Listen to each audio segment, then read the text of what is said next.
কি করবে বলো তো ছেলেটা? আমার কিন্তু খুব ভয় করছে। আমি ওকে এতটা গম্ভীর আগে কখনো দেখিনি। ও ইন্দিরার কাছে কি কনফেস করবে?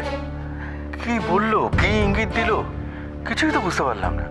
ছোট ফিরলে অভ্রর সঙ্গে কথা বলবে বলেছে।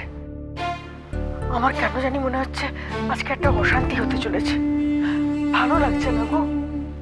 আমাদের এই বাড়ি থেকে যেন ঝুট ঝামেলাগুলো কিছুতেই বেরোচ্ছে না। জেঠুমনি আর বড়মাকে দেখে মনে হচ্ছে খুব চিন্তায় আছে। কিন্তু কি হয়েছে? ভাইকে নিয়ে কি কোনো দুশ্চিন্তায় আছে ওরা? ওই তো ছোট এসে গেছে। ছোট, কি হয়েছে দিদিভাই? তোমরা কি আমার জন্য অপেক্ষা করছিলে নাকি? হ্যাঁ, অভ্র তোমাকে কিছু বলবে। অভ্র কি বলবে? কোথায় সে? তোমাকে সব বলছি ছোট মা। কি হচ্ছে নাকি? এসো, কোনো কথা বলবে না। ছাড়ো আমাকে। কোনো কথা বলবে না।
মিত্র,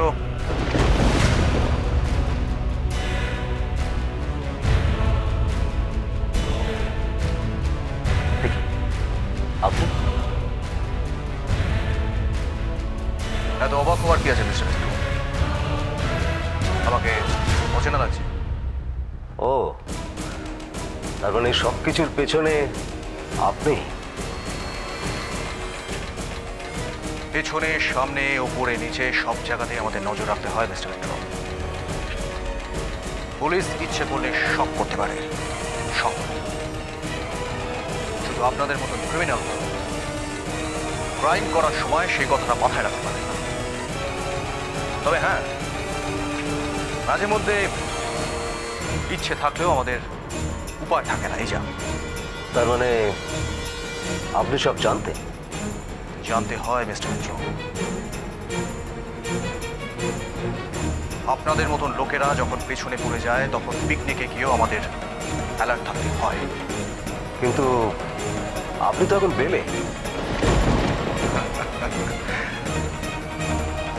ইয়েস মিস্টার মিত্র, কিন্তু কথায় বলে না, ঢেকি স্বর্গে গেলেও ধান ভানে। আমার শরীরে উর্দি থাক বা না থাক মিস্টার মিত্র,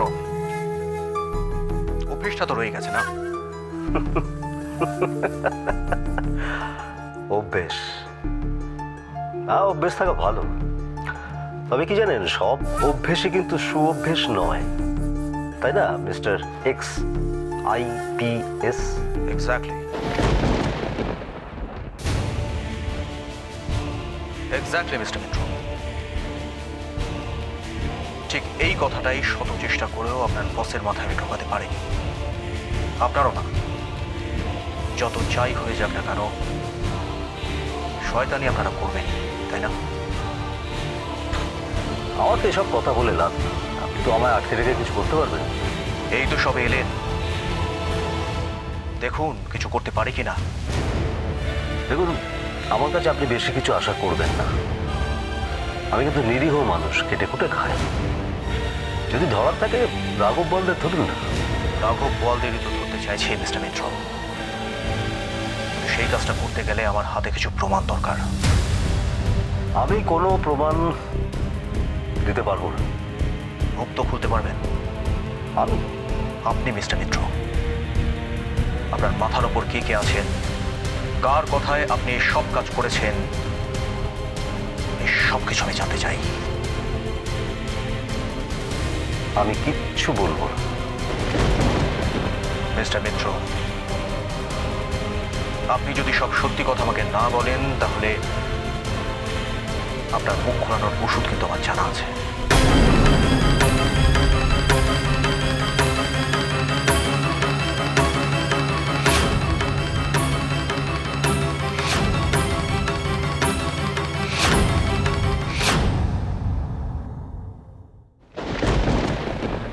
ভাই কি করলে তুমি এটা? তোমার মাথা খারাপ হয়ে গেছে? হ্যাঁ, আমার মাথা খারাপ হয়ে গেছে।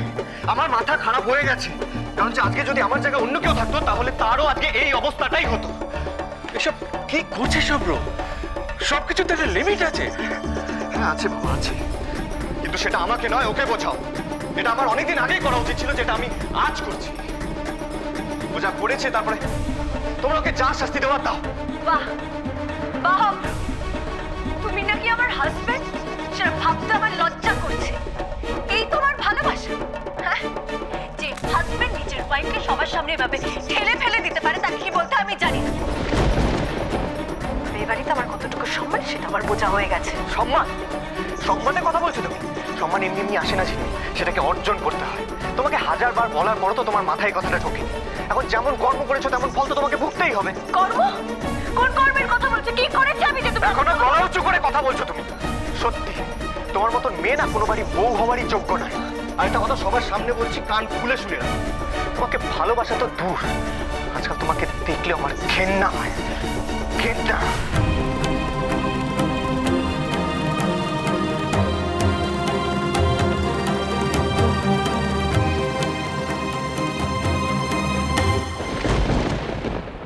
I just hate you.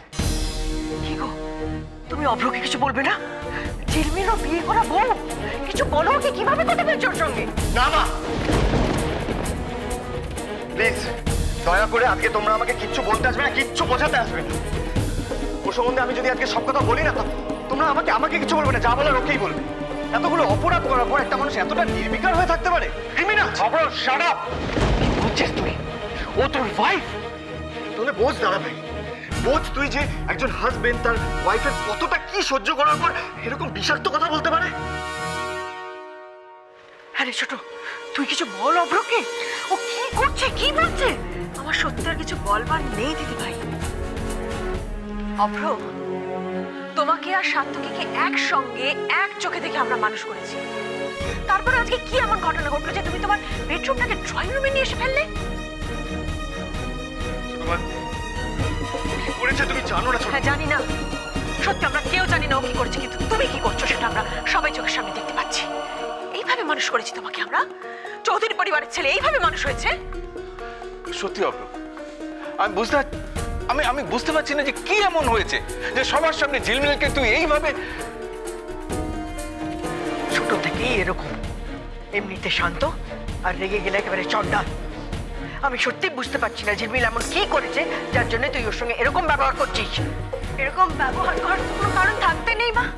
Or just আমাকে সহ্য হচ্ছে না, তাই এইভাবে বারবার সবার সামনে অপদস্থ করে আমাকে ওর জীবন থেকে ঠেলে সরিয়ে দিতে চাইছে, ব্যাস। না দিদি ভাই, ভাই এরকম ভাবতেই পারে না। ভুল বোঝাবুঝিটাকে এতটা জটিল করো না, এতে কারো ভালো হবে না। কারোর ভালো হবে কি আমি জানি না, তবে তোর ভাইয়ের যে খুব একটা মন্দ হবে না সেটা আমি বুঝে গেছি। ঝিলমিল, একটা কথা বলবে না তুমি, আর একটা কথাও বলবে না। আর তোমার জায়গায় অন্য কেউ থাকবে না, সে নিজের দিকে তাকাতেও পারতো না। অব্র, আমি বুঝতে পারছি কিছু একটা হয়েছে, কিন্তু কিন্তু এইভাবে কেন রিঅ্যাক্ট করছিস? একটু শান্ত হ বাবা, শান্ত হ। আমি পারছি না বাবা, আমি পারছি না। আজকে আমার সব সহ্যের বাঁধ ভেঙে গেছে।